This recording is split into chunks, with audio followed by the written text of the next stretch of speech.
The Galactic Council convened in a silent, tension-filled chamber orbiting the core of the Andurian system. These were beings who ruled entire galaxies, species that had extinguished stars to settle border disputes. Yet today, they spoke in hushed tones about a new threat, a species barely 3 centuries into faster-than-light travel. Humans. Records from the Outer Rim described their chaotic spread. Colonies emerged on planets deemed uninhabitable by most galactic standards.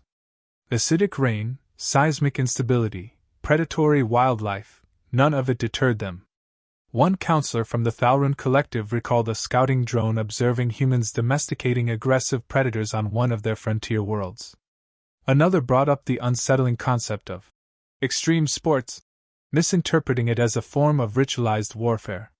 Yet beyond their bizarre customs, a deeper concern had surfaced. Humans were not merely surviving, they were adapting rapidly and influencing others.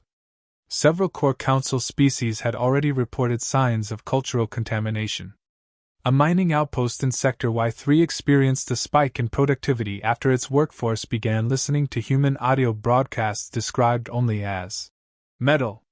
In another system, a young diplomat's heir defected after watching ancient Earth visual media centered around armed conflict and loyalty. The incident was considered isolated, until similar behavior patterns emerged on 3 other worlds. More alarming were the growing number of skirmishes no longer ending in alien victories. On Athrax Delta, a patrol ship vanished after intercepting a human freighter flagged as unarmed. All that was recovered was a scrambled voice transmission looping a sentence in the Terran tongue, interpreted roughly as a sardonic warning. The Council's internal analysis concluded that humanity presented a threat unlike any other. Not because of superior firepower or numbers, but due to their volatility, innovation, and immunity to conventional deterrence. Diplomatic engagement had failed. Sanctions led to cyber-infiltration campaigns that crashed financial networks and rerouted entire AI cores into recursive loops. Attempts to blockade their red planet colony were answered with redirected asteroids weaponized into orbit slingshot strikes, disabling multiple enforcement satellites and vaporizing a cruiser. Faced with the realization that humanity was growing uncontrollably and resisting every form of influence or control, the Council moved to act. No declaration would be made. There would be no spectacle, no overt confrontation. Just quiet removal. The solution: precision elimination of Earth's strategic command elements.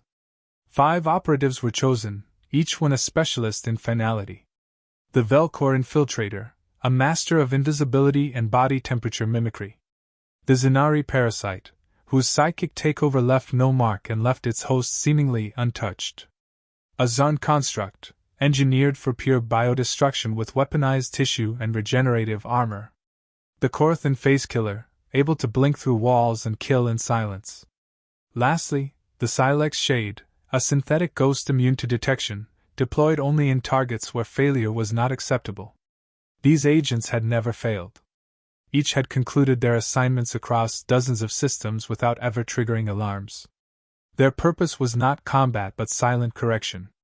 They operated without pride or error, and the mission was simple: neutralize Earth's political, military, and scientific heads in coordinated attacks within one planetary cycle. No alerts. No panic. Just confusion followed by collapse. The Council viewed the operation as a necessity. Humans, it was agreed, had shown signs of inevitable galactic disruption. Their unpredictable nature was no longer a novelty, but a virus that threatened the equilibrium of thousands of years of managed order. They refused hierarchy, resisted control, and reshaped environments to fit their needs instead of adapting to them. They didn't seek permission. They simply moved forward.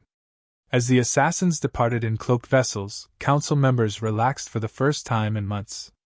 Their models predicted complete mission success within a cycle. There was no precedent for failure. The human problem would vanish without fanfare, and the galaxy would return to its measured rhythms.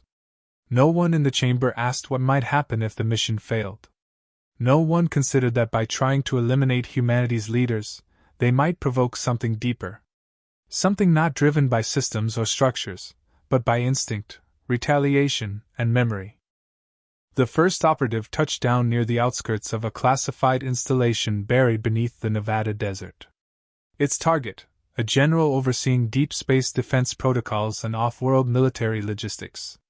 The assassin moved undetected past multi-layered perimeter sensors, bypassed biometric locks using harvested DNA from discarded trash, and entered the structure through an emergency ventilation shaft. Everything had gone precisely to plan, until it didn't. As the infiltrator crept into the general's private quarters, a sudden high-pitched whine disrupted its auditory calibration. The sound, a routine self-cleaning cycle from an old coffee dispenser, activated the room's passive defense grid. Within seconds, the alien was reduced to vapor by a cluster of ceiling-mounted plasma turrets. A corpse was never recovered, only scorch marks and fragments of unknown origin. The incident was logged as a systems anomaly. The general, unaware of how close he'd come to assassination, simply ordered a new coffee machine. Thousands of miles away, the second assassin embedded itself within a diplomatic summit in Geneva. Unlike its predecessor, this one didn't rely on weapons. It slipped into the mind of a junior translator, intending to leap from host to host until reaching its high-level target.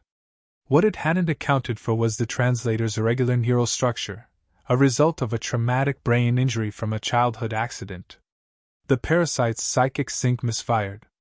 Instead of stealthily advancing, it became trapped, caught in a loop of fragmented memories and incomplete thoughts. Its host began speaking nonsense mid-session, drawing attention. Security escorted the man out. Hours later, he collapsed in a bathroom, bleeding from the nose and eyes. Medical staff assumed it was a seizure. An autopsy was inconclusive, and the incident was buried in bureaucratic reports. Meanwhile, the third operative made its move in a research facility off the coast of Japan. Camouflaged against the ocean floor, it crawled onto land, scaled the cliffside, and breached the lab housing humanity's leading gravitational physicist. What should have been an effortless extraction became a prolonged engagement when the bioform triggered a proximity alert tied to a marine animal tracking project. The system, designed to detect poachers, rerouted a defensive protocol. Automated drones, mistaking the infiltrator for an invasive species, deployed with lethal efficiency. The creature fought back, but not before a drone embedded a tracking beacon into its spine. Human security forces responded within minutes. The alien retreated into the ocean, only to be pursued by submersible drones and autonomous torpedoes. It never made it back to extraction. The fourth agent, equipped with phase shift capability and subrelativistic weapons, infiltrated a high-security aerospace installation in Siberia. Its mission: eliminate 3 aerospace engineers tied to Earth's next-generation orbital defense systems. It teleported past entry points, bypassed retinal scans, and reached the target chamber. But the moment it initiated the strike, it encountered a defense that no calculation had predicted: a decoy system. The real engineers had been working off-site due to a fire drill initiated hours earlier by a junior intern frustrated over cafeteria rations. The phase killer stood alone in an empty lab, surrounded by fake biometrics and false leads. When it attempted to exfiltrate, its signal was intercepted by Earth's early warning satellite net, flagged as anomalous quantum interference. 2 minutes later, a targeted orbital EMP disrupted its containment suit, leaving the agent vulnerable to capture. It self-terminated before it could be interrogated. The final operative never even reached its objective. Disguised and embedded among a civilian population in Brazil, it planned a slow, calculated approach to a defense contractor working under a false identity. During a citywide blackout caused by a heat surge, the alien took its chance, only to be identified by facial recognition software integrated into a mobile gaming app collecting crowd data for analytics.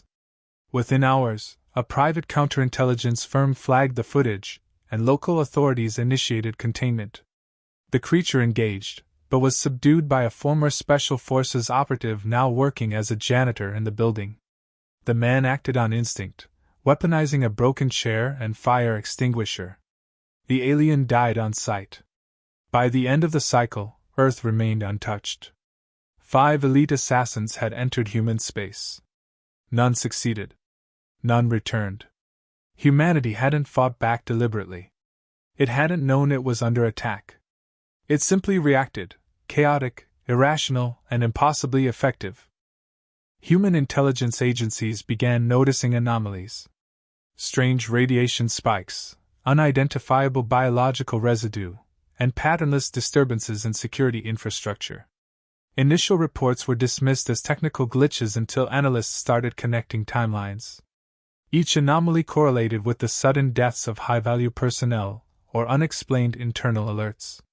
Someone had tried to execute synchronized strikes across the globe, and failed. The forensic teams acted fast. Trace elements left behind by the failed assassins, unfamiliar compounds, molecular anomalies, and partial genetic fragments, were gathered and rushed into black-site labs. Within hours, human scientists began decoding the material. Unlike most species, they didn't rely on centralized protocols or clearance bottlenecks. Dozens of independent research cells worked in parallel, each chasing different angles: biological structure, chemical reactivity, energy emissions. By the third day, they had identified distinct biological markers linked to known galactic species. The presence of 5 distinct signatures suggested coordination. That changed everything. Earth's command structure shifted into a silent wartime footing. There were no public alerts, no mobilizations.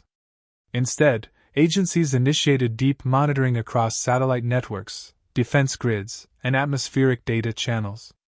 Their goal was not just to understand the attack, but to respond.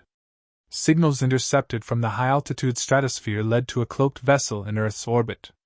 A kill team was dispatched, not to destroy, but to capture. They succeeded. The ship held remnants of advanced alien tech. Interfaces unfamiliar to any human design, language matrices built on nonlinear syntax, and weaponry too advanced for replication, but not for analysis. The real breakthrough came when onboard data logs were cracked. They revealed coordinated assassination protocols, detailed assessments of Earth leadership, and Council encryption tags. Humanity hadn't just been attacked. They had been targeted with surgical intent by an interstellar governing body. That changed the mission. The United Nations covertly greenlit a multinational program, Adaptive Counterinfiltration. Small, specialized teams began tracking the surviving assassins still on Earth. They used cross-reference satellite paths, traffic surveillance, social media leaks, and noise pattern recognition to predict possible assassin movements. Unlike their attackers, humans didn't need perfection. They only needed enough data to make the hunt possible. One target, camouflaged in the Amazon basin, had taken refuge inside an uncharted cave network. A drone swarm entered silently, mapping the interior in real time. When the target moved, the cave system collapsed in a timed detonation sequence, sealing it permanently. Another operative, attempting to flee across the Arctic shelf, was intercepted by a team using repurposed weather balloons carrying passive infrared sensors and high-altitude explosives. The creature attempted escape through a tunnel beneath the ice. It never surfaced. A third infiltrator, operating in Southeast Asia under deep cover, attempted to board a supply freighter in the Pacific. Unknown to it, the cargo manifest had been tampered with. Once on board, the ship locked down and flooded its own engine room with high-frequency resonance waves that disabled the creature's cloaking matrix. It was neutralized by a remotely piloted deep-sea drone programmed for live dissection. These weren't emotional responses. They weren't acts of vengeance. They were cold, methodical reversals. Humans hadn't just survived. They had understood the intent, reverse-engineered the tactics, and repurposed their own civilian infrastructure into a decentralized kill network. Each neutralization was documented, analyzed, and shared among nodes across Earth's military and intelligence web. The death of one assassin only sharpened the next pursuit. The final operative attempted to leave orbit. Human radar stations flagged its ascent, and a kinetic interceptor launched without authorization from a black site facility. The strike was precise. No debris. No trail. Just disappearance. Within 2 weeks, the Council's mission had been undone completely. What was meant to be a one-sided purge became a global demonstration of resistance through adaptability. The humans didn't panic. They analyzed. They didn't retreat. They advanced. The assassins weren't just eliminated. They were studied, dissected, understood, and used as raw data to upgrade human capability. For the first time in recorded interstellar history, an assassination operation executed by the Council's elite had resulted in total loss. Earth had not only survived, it had countered. Without warning, without declaration, and without hesitation. Without ceremony, a signal pulsed across secure Council communication channels, encrypted, fragmented, and unauthorized. Every species with access to the central relay received it. A voice, calm and measured, spoke in a neutral synthetic tone. It addressed no one by name, issued no direct threat, and yet the meaning was undeniable. Earth knew. The message was brief. It outlined what had been attempted, listed the 5 distinct species involved in the failed assassinations, and concluded with a simple statement: future attempts would not be ignored, they would be anticipated. Council members convened immediately. Panic didn't show outwardly, but procedural chaos erupted behind closed layers of encrypted comms. How had Earth cracked Council protocols? How had a non-member civilization decrypted signals known only to inner circle species? Worse, how had they accessed Council relay architecture, hardware presumed to be unreachable from outside systems? No consensus emerged. Speculation turned hostile. Accusations were levied. Representatives from species involved in the strike denied authorizing the breach. The underlying truth was more disturbing. The humans had not retaliated with warships, threats, or ultimatums. They had responded with silence, followed by precise knowledge, and that implied infiltration. One member demanded immediate escalation, arguing for a fleet mobilization to preemptively suppress Earth's growth. Another warned that such a move might play directly into human contingency models. No one could predict their reaction, because no one truly understood how they thought. That was the problem. Standard models failed. Psychological predictions collapsed under pressure. What the Council once saw as instability now looked like strategic unpredictability. Meanwhile, the message continued to propagate. Fragments of it began appearing in back-channel trade networks, black market tech forums, and encrypted archives thought to be isolated from Earth's influence. The humans weren't broadcasting through traditional diplomacy, they were letting the message spread organically. Whoever intercepted it, interpreted it, or feared it would become another voice in the growing paranoia. And still, Earth remained silent. Worse than retaliation was absence. No demands were made. No positions clarified. Instead, certain off-world Council facilities began reporting minor irregularities. Supply routes experienced unexpected delays. Sensor arrays caught momentary data anomalies, too brief to confirm, too precise to dismiss. A small research vessel near the Vega perimeter reported seeing an object matching no known signature approach and vanish. Within days, the ship stopped transmitting altogether. The Council began to audit internal systems. Security sweeps intensified. Communications were rerouted. Still, no indication of Earth taking direct action emerged. The possibility that human operatives had already reached Council space became more than speculation. Entire departments were restructured to deal with the uncertainty, creating layers of redundancy and surveillance that hadn't existed a month prior. Resources were reallocated, border patrols increased, and internal cohesion frayed under rising suspicion. In less secure systems, whispers turned into panic. Independent worlds began pulling trade routes from Terran sectors, fearing reprisal. Minor factions started redirecting diplomatic overtures toward Earth, hoping to distance themselves from the Council's actions. No statements from Earth ever arrived. The silence did the work. Behind the scenes, Earth's most powerful agencies observed quietly. They catalogued every reaction. Every diplomatic shift, troop redeployment, and policy change was logged, analyzed, and used to model Council vulnerabilities. For every Council member still debating how to respond, Earth had already updated its assumptions. The Council had underestimated the cost of failure. They assumed Earth would retaliate like a younger species, angrily, openly, loudly. Instead, they'd been answered with information. Cold, surgical, irrefutable. Not a shot fired. Not a fleet moved. Just the undeniable knowledge that Earth had seen the strike, traced the source, and left evidence of its awareness where it would cause the most disruption. No declarations. No apologies. Just the looming implication that the humans were watching, and already 10 moves ahead. The next council session opened with a roster check. 3 seats remained empty. Their occupants hadn't signaled absence, requested leave, or issued a delegate replacement. Council protocol demanded inquiry.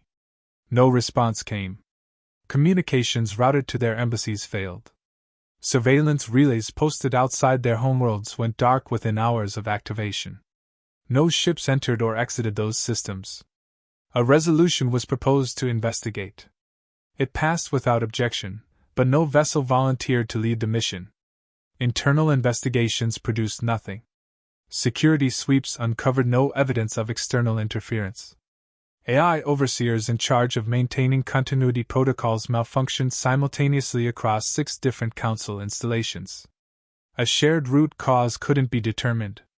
Backup systems activated, but activity logs from the blackout period had been wiped clean, surgically, without trace. Not erased. Rewritten. On one inter-council archive, a hidden file surfaced under restricted access. No one claimed authorship. Its contents were a compilation of intercepted communications, biological data, mission reports, and tactical briefings.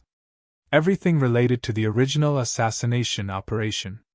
The implication was clear: Earth had not only obtained sensitive intelligence, but compiled and formatted it to match council structure. It had been curated for their discovery. One entry, timestamped precisely 1 cycle after the failed mission, detailed the current locations of the remaining assassination operatives. None of the coordinates corresponded to any known planetary body. A secondary note appended to the entry read, simply, "Archived. Not active." Council analysts debated its meaning, but the message was already understood. The final assassins were gone, eliminated, contained, or worse, repurposed. A shift occurred. Council discourse moved from control to caution. No new missions were authorized against Earth. Monitoring assets were retracted. Any further engagement would require unanimous consent, a condition unlikely to be met again. Not because of disagreement, but because of fear. A different kind. Not of war, but of absence. Earth had not retaliated with military force. It had dismantled the idea of retaliation entirely. On a seemingly unrelated trade route between neutral systems, a merchant convoy recorded a brief signal burst while passing near an uninhabited asteroid cluster. The signal carried no identifying code, but its frequency matched that used by Earth's intelligence agencies during encrypted planetary testing cycles. The convoy's systems auto-flagged it. When decoded, the message contained only coordinates, 3 sets. All matched hidden council installations never publicly disclosed, never registered in any interstellar database. Within hours, 2 were found abandoned. The third was simply missing. This wasn't escalation. It was confirmation. Earth knew where to look. It had accessed Council Black sites, discovered their locations, and communicated that fact without fanfare. Not by invasion, not by demands, but by presence. Reports emerged from private contractors and peripheral systems of strange sightings. Individuals moving through starports with forged identification that bypassed military-grade scans. Energy readings on isolated moons inconsistent with any known propulsion system. Supply manifests showing discrepancies that always corrected themselves before inspection. No proof. Just patterns. What truly changed everything came quietly. A ship arrived at a minor council outpost for routine docking. Cargo checked, registry confirmed. Nothing appeared unusual until a maintenance officer ran a deep systems check and discovered a minor access port had been tampered with. Not disabled, rerouted. The intrusion allowed for passive observation of every transmission entering and exiting the station. The time frame of access spanned 2 cycles. Earth had been listening. Watching. Waiting. Nothing happened afterward. No theft. No sabotage. Just knowledge. The outpost was decommissioned within the week. Not due to damage, but policy. The Council no longer spoke of Earth in direct terms. It became a closed topic, referenced obliquely in internal memos as Sector 9 Delta. No initiatives were suggested. No missions funded. Every species involved in the original strike reallocated resources, revised doctrines, and redefined strategic objectives. Not out of defeat, but out of recognition. The humans had never sent a warning. They had simply endured, adapted, and observed. Assassins came. None returned. And Earth had said nothing. Because it didn't need to.